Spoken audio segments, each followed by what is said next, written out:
السلام علیکم۔ آج کا ہمارا جو عنوان ہے وہ ہے اردو قواعد و انشاء یا اردو گرامر۔ گرامر کی مختصر تعریف جو آپ کے سامنے لکھا جا چکا ہے۔ ہر زبان کے کچھ اصول اور قواعد ہوتے ہیں جن سے اس زبان کو صحیح طور سے سیکھنا اور استعمال کیا جا سکتا ہے۔ اسی طرح اردو زبان کے کچھ اصول ہوتے ہیں جنہیں گرامر یا قواعد کہا جاتا ہے۔ قواعد کے دو حصے ہیں، صرف اور نحو۔ صرف قواعد کا وہ حصہ ہوتا ہے جس میں جملے یعنی لفظ یا الفاظ کے بارے میں بحث کی جاتی ہیں، یعنی لفظ واحد ہے یا جمع ہے، مذکر ہے یا مؤنث ہے، ٹھیک ہے، یا حرف ہے۔ تو اس کے بارے میں لفظ یا الفاظ کے بارے میں بحث کرنے والے یعنی جو حصہ ہے گرامر کا اسے کہتے ہیں صرف۔ اور دوسرا جو حصہ ہمارے پاس ہے وہ ہے نحو۔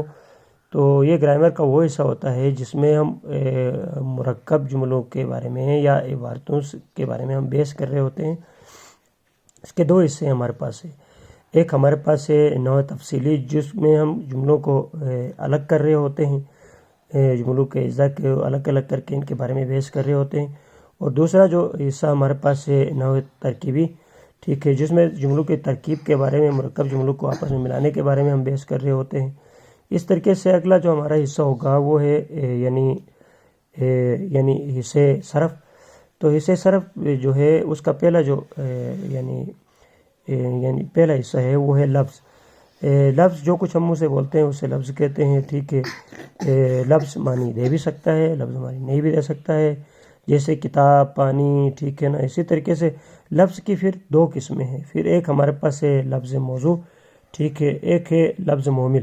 لفظ موضوع جو ہوتا ہے، ٹھیک ہے، وہ معنی دیتا ہے۔ لفظ محمل جو ہوتا ہے وہ لفظ موضوع کے ساتھ مل کر آتا ہے، لیکن اس میں کوئی اکیلے کوئی معنی دیتا نہیں۔ تو آج کا یہی جو بنیادی چیزیں ہیں آج ہم نے یہاں تک پڑھ لیا۔ تو اگلا ہمارا جو عنوان رہے گا وہ ہوگا کہ محمل اور لفظ موضوع، ٹھیک ہے۔